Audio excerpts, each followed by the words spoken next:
Hello and welcome to the Regenagri podcast, the go-to place to hear everything about regenerative agriculture. Regenagri is an initiative supporting farms, agribusinesses and the supply chain in their transition to regenerative approaches. We offer global capability with the aim of securing the health of the land and the wealth of those who live on it.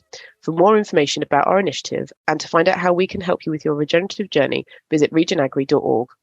I'm your host, Rose Riley, and once again, I'm excited to bring you the latest developments on the global phenomenon that is regenerative agriculture. In this episode, we're exploring how regenerative agriculture can help build natural and financial capital. To provide insight into this topic, I'm joined by Rachel Kolbe Semhoun, Head of Sustainability at Invivo Group in France, and Mellany Klompe, founder of the Soil Heroes Foundation. Invivo Group work with agricultural cooperatives to provide expertise to support farmers across the entire value chain, from buying seed to all aspects of crop management and protection. The Soil Heroes Foundation provides proof of practice by evidencing how regenerative farming is restoring soil, using Mellany's own farm in the Netherlands as a case in point. The foundation also provides a forum for knowledge sharing and is developing a community for farmers to learn and share experience of regenerative practices. Welcome to the podcast, Rachel and Mellany. Hi, nice to be here. Hi, Rose. Very happy to join you in this podcast. So to start off, it would be great to just get an introduction to the Invivo Group, Rachel, and to understand how you're working with agricultural cooperatives, what your sustainability goals are, and how regenerative agriculture fits in with all of that. Sure. So Invivo is a French cultural cooperative. We have about 200 French agricultural cooperatives within our union. And then we have a certain number of business lines to help accompany them, actually through a whole breadth of different types of activities. But today we can talk most importantly about how we are able to accompany the transition toward a more resilient agro-system, thanks to positive impact products and services. It means how we can guide farmers to have the kinds of tools and devices and services that they need to be able to contribute to carbon neutrality, to regenerating biodiversity, regenerating their soils, helping improve water cycles, helping to improve the fertility cycles. And all of these things then with the idea that it should help them also improve their revenues, either through diversification or just even increasing the kind of value added that they can be remunerated for. Fantastic, thank you. And Mellany, could you give us an introduction to Soil Heroes, both the company and the foundation? Yes, as you recall, we are a Soil Heroes family, as I call it. So we have a for-profit entity that is providing farmers and companies with a digital platform where they can onboard on. The farmers are actually, through their practices of regenerative agriculture, getting the ecosystem services validated. We do that through 3 ecosystem services already. First of all, very known, the carbon sequestration. The second one is the water holding capacity. And the third one is the biodiversity. And on the other end of the platform, we've got the companies. Mainly, they are food and agri related. So they have a resource out of agriculture. And they really want to create a payment for, you could say, the transition towards more regenerative agricultural practices. So that's the company. And then we have a non-profit entity of the Soil Heroes family, that is the foundation. And the foundation is, you could say, more developing towards 3 pillars. So that is the proof of practice. We have our own experience farm here in the Netherlands, just below Rotterdam. It's an arable farm of more than 300 hectares, which we farm regenerative on, you could say large scale, with high economic revenues integrated, a crop rotation with potatoes, onions, which are our most valuable crops. And on the other 2 pillars we are working is the knowledge sharing and building a network, because we feel that we really need to encourage farmers not only with knowledge, but also with a network of farmers and organizations who can support them going into that transition of agriculture. Brilliant, thank you. So our focus today is on the value streams that can come from regenerative agriculture. So I'd love to hear from both of you some examples of those around whether it's financial or around climate resilience or around building natural capital. And maybe it's a good that I can start. So in my introduction, I already told you that we have 2 entities within the Soil Heroes family. So the for-profit company is really there to give a farmer an incentive by changing his farm management into a more regenerative agricultural management practices. By doing that, he needs to onboard on the system. He's going to apply certain practices. We start with timestamp 0 on the soil quality. And through the years he is on the platform, we will see his soil health index increase. And with that increasing of the soil health index, his ecosystem services will be validated. And for that amount of validation, companies are willing to pay. We now see that the first companies are starting payments. We have companies in Belgium, we have companies in the UK, we have companies here in the Netherlands. And what we see is, first of all, they're mostly food related. So they have their resources out of agriculture. They see the big problems evolving in agriculture. They also see the urge that we need to change that. The current system, which we are now in farming, is very difficult to get that done through the general channels with government and other legislations and rules. So there needs to be another incentive to create some, secureness for farmers to try other ways of farming, because they know the current way of farming, that's for them the less risk they have. If they're going to change it, it will increase risk. And you could say, to encourage them to go that way for a more resilient way of farming, we create that incentives. On the other way, we also know, and there I would say there is the capacity of the foundation a part of, that we see that there are also values which are not really paid for yet. But I think we need to create some noise about it, that also the community needs to change about that. We're thinking about risk management with climate change in the future. We already see on our experience farm that if we compare the resilience of our regenerative plots compared with our conventional plots, that the water holding capacity is not only better in very dry, hot seasons, where we see that we need to irrigate much less than we do on the conventional plot, but we also see now when we have a heavy rainfall that we don't have water on the plot anymore. It's there, it's gone. If you compare it with the conventional plots, we see that a lot of water is still on the plots. That gives a risk in yield, that gives a risk in harvest. And also those types of value, I think we need to develop more, and maybe later on also get in the general rules of security companies, of banks. So they validate such farms which are farming more regeneratively, that they have a better profile towards risk, also get the validation for that.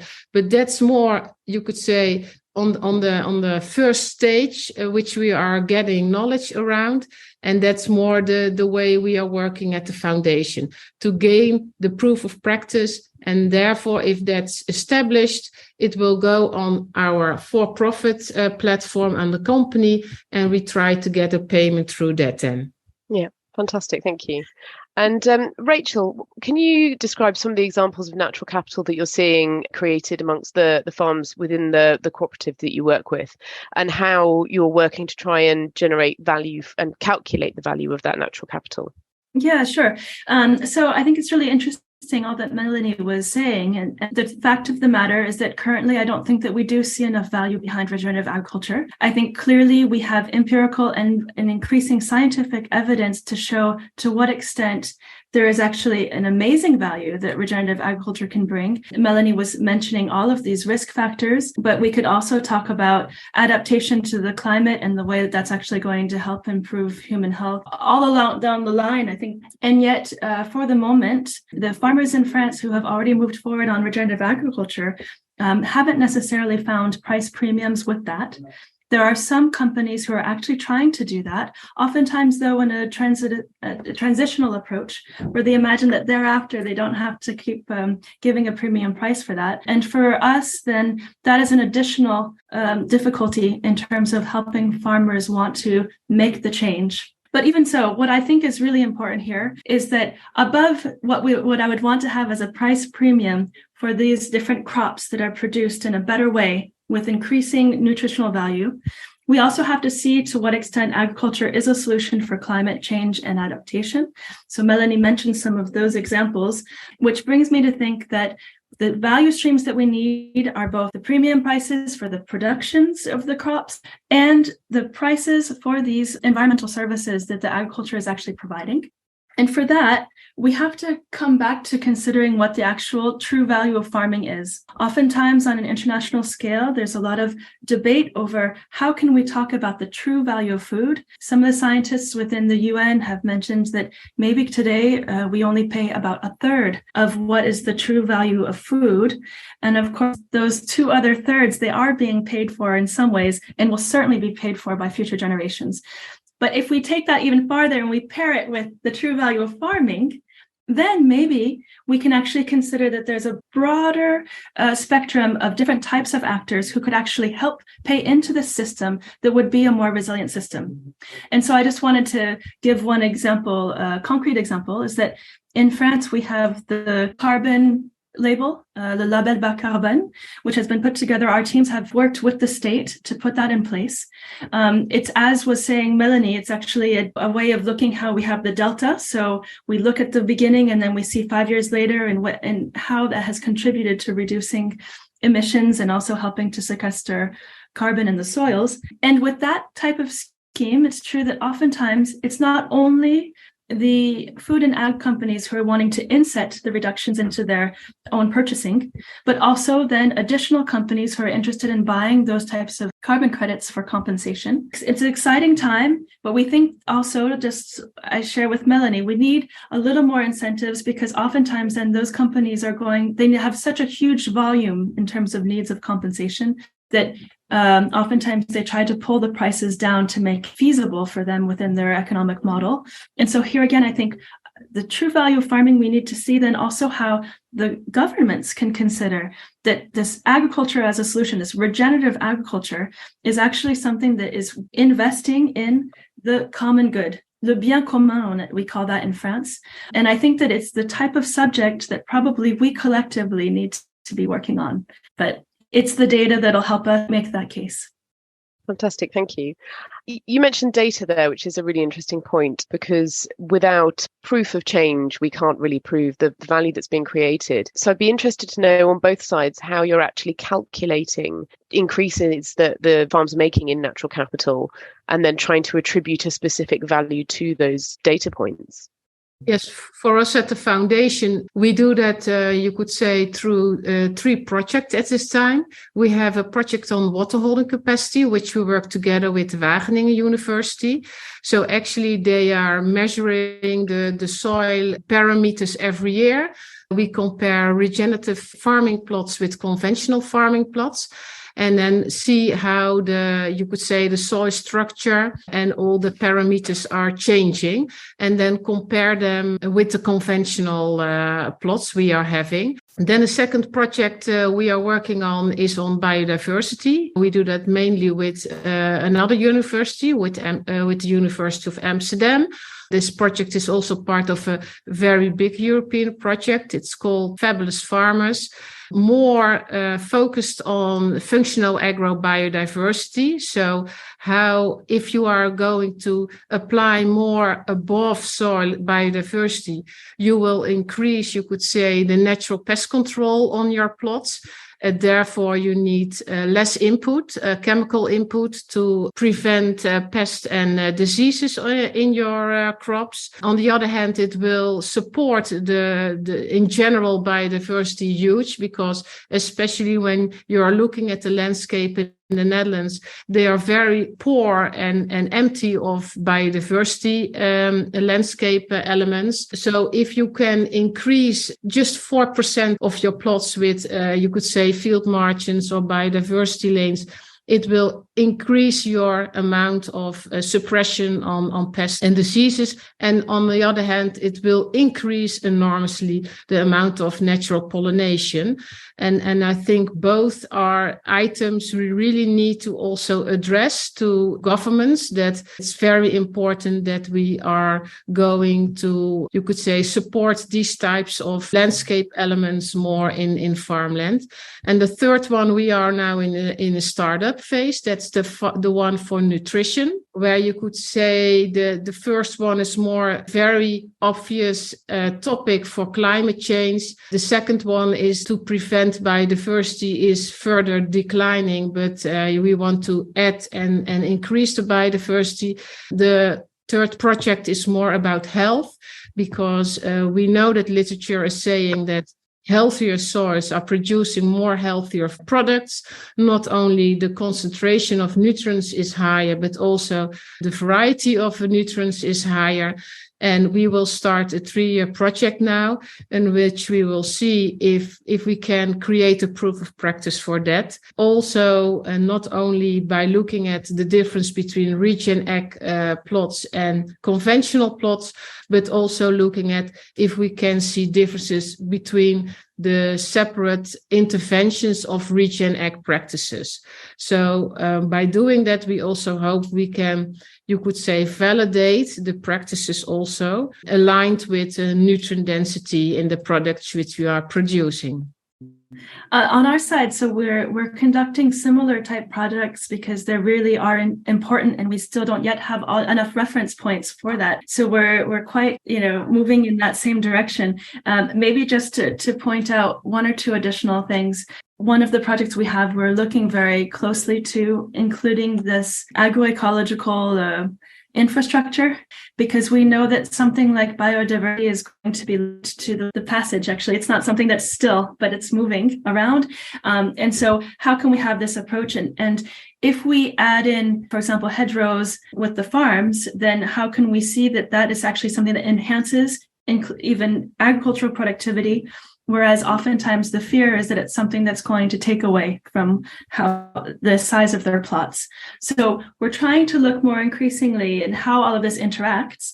And so that leads me to your question, Rose, about what are the data points that we're following in order to look at this? And that is still a big question. So we're looking at all of the regular aspects. What are the crops and the diversity of the crops? How much biomass in the soils? What are the practices in terms of inputs or the other sort of more natural inputs that are being used? We're looking at all of those different aspects and using, like I was saying, one of our tools, Carbon Extract, to start already programming what that could involve. But we have an initiative at Invivo called Invivo Quest that's been going on for about 5 years, where we spend time looking in most of the different markets across the world in terms of what they're putting out in terms of data tech.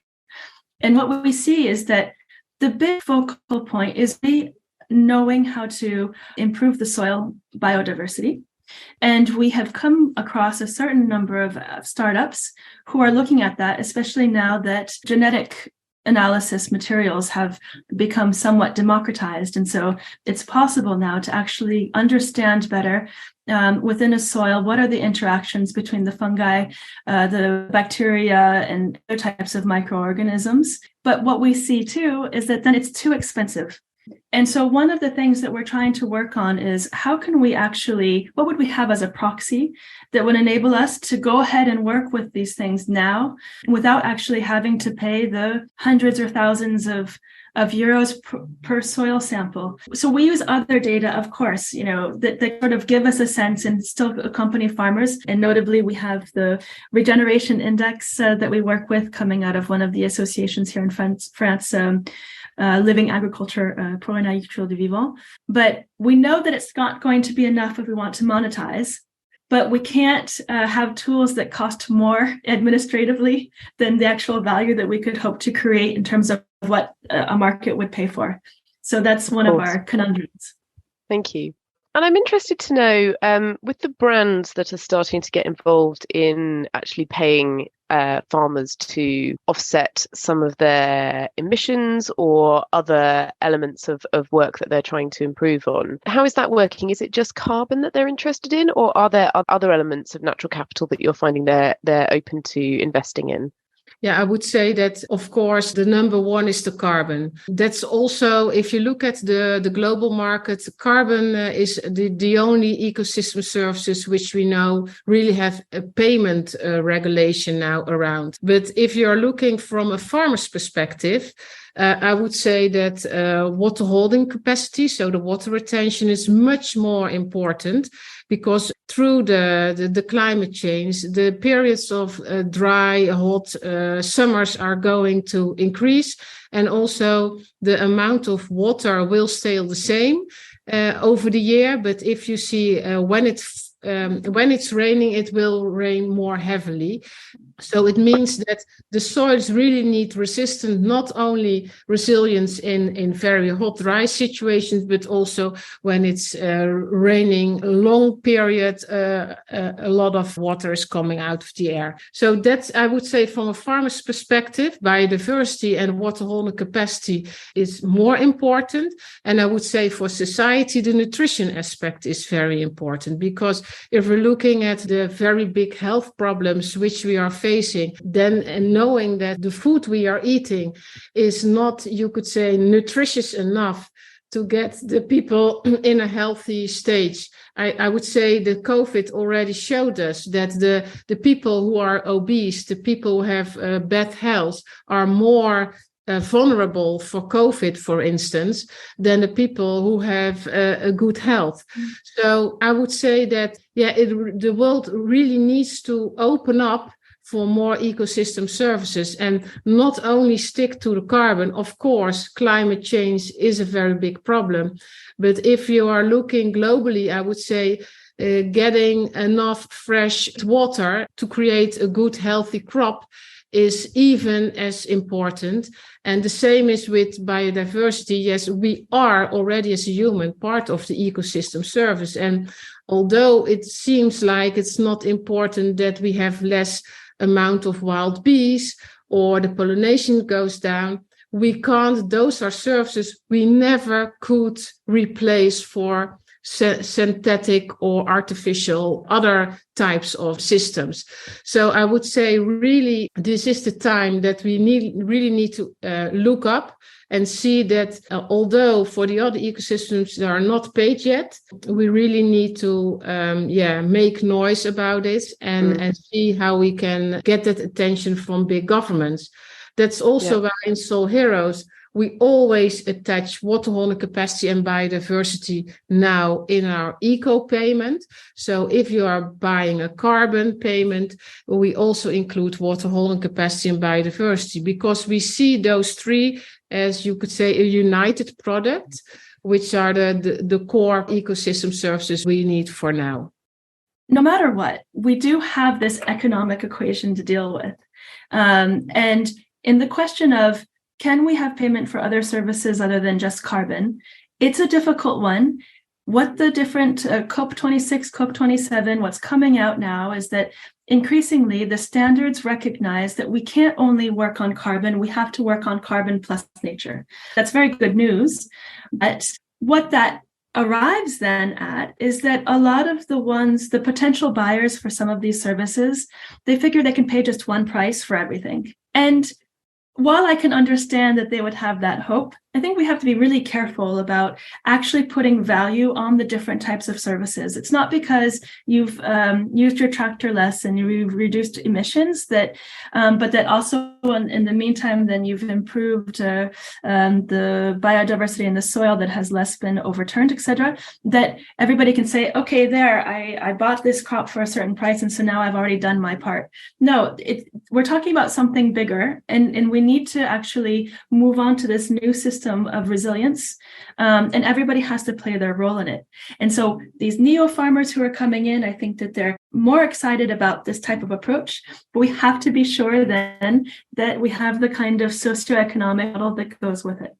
And I'm interested to know as well what your thoughts are around another area of value, which is the workforce, and the fact that within agriculture generally, we have an aging workforce and we have a risk of losing knowledge and capabilities out of the agricultural sector. What do you think the role of regenerative agriculture is in inspiring young people into agriculture?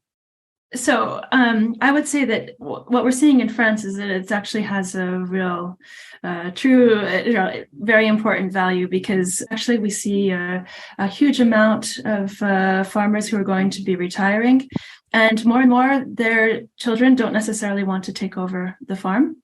And so we actually have an influx of what they call neo-farmers who are coming in, who have had other types of activities and who are now interested in farming because agriculture has so much to bring to societal stakes. Most of those who come, they're really interested in that type of pride factor that goes along with it. And the farmers who have already made the transition actually do tell of their improved well-being in the way that they not only feel that increased pride, but also just for many of the reasons also that Mellany mentioned, actually their work is not harder as one would presume, but actually is improved by using these nature-based solutions. So it's something really positive. Yeah, I would say, for the Netherlands, I think we have the same problems as Rachel's recalling, that we have, if you look at the average age of the farmers in the Netherlands, they are very old. They will retire very soon.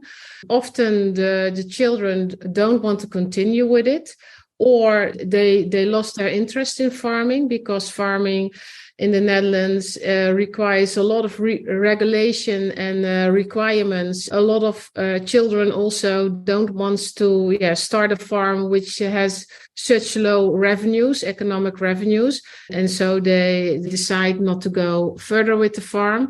Also recognize that there is an increased interest in, you could say, non-farming people who are not coming from farms but are very interested in farms. But for them, it's very difficult to buy themselves in a farm. For instance, if you look at the price of the arable plots here in the Netherlands, they are so extremely high, and that also, you could say, is one of the causes why, the farms are having a difficult time in creating enough economic value for them in the business. You see new models around farming coming around, but I really must be honest, that is so little percentage of all the farms. If you see it in general, it won't touch upon the 1% of all the farms. So we are still, you could say, in the modus that if you don't have a farm within your family which you can take over, you can't go start farming. On the other hand, we also see that a lot of farms are quitting because they don't have a successor following up for themselves in the business. So to wrap up, I'd like to know your advice that you'd give to someone who's looking for ways to generate natural and financial capital via regenerative farming. Well, okay, I will start. Yeah, of course, the company has created a platform for that. So I would say that if they are interested to apply Regen Ag practices, I would say have a look at the website of the Soul Heroes company. We are happy then to see how we can connect such a farmer with a company who is willing to pay for the ecosystem services, so the farmer will have economic revenue by applying the Regen Ag practices. So that, I would say, is the first pillar I would recommend him. The second one is also, build your trust in that regenerative agriculture is really the way forward. So building knowledge around it, talk to other farmers, likewise farmers. It won't help just to that's my experience, try to convince farmers who don't have the real incentive themselves to go for a transition, but try to connect yourself with farmers who are also in that transition, because that will gain their positive energy. It will give them more self-confidence, I must say, and it will exchange also knowledge in implementing the different types of practices. On the foundation, we for instance, defined 20 guidelines, how you could improve and implement your regen practices on your farm.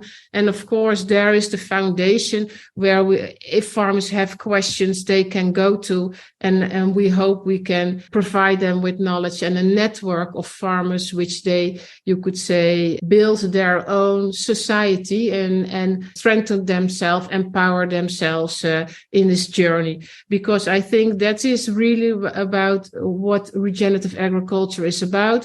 It's not just one practice done. It is a holistic system. It is a procedure you need to be doing. It is a thing you need to do year after year. It's not done in 1 year. You need to take time for it. The crop circles are involved. You have climate change. You have different weather conditions. So every year is different. The only thing you can do is step by step, thinking about, which steps I'm going to take now and how the soil is going to improve by this.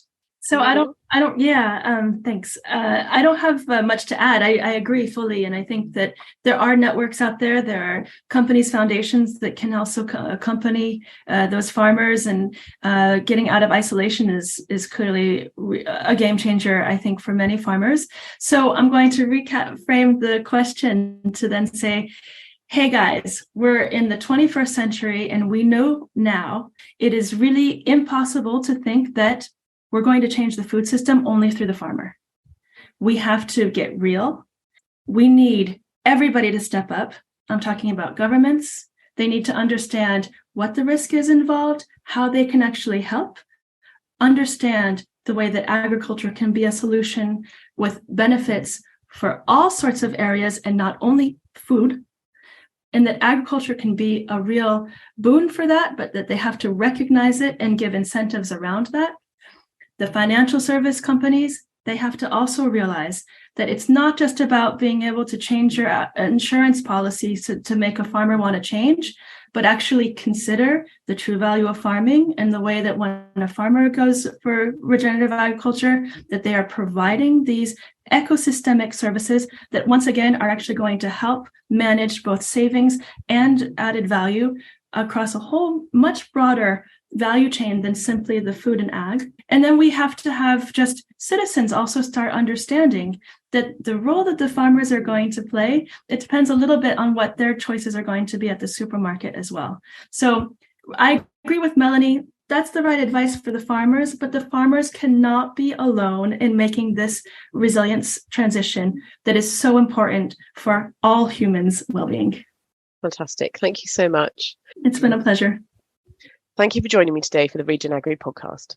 To learn more about what we've talked about in this episode, please find the links to Invivo Group and Soil Heroes Foundation in the show notes. If you would like to know more about how the regenagri initiative can help you on your regenerative journey, from advisory services, monitoring of on-farm data, and regenerative certification through to carbon verification, please visit regenagri.org. You can also check out our case studies and articles and gain access to our digital hub for free insight and advice. Alternatively, follow us on Twitter or Instagram at regenagri_org, or search for regenagri on LinkedIn.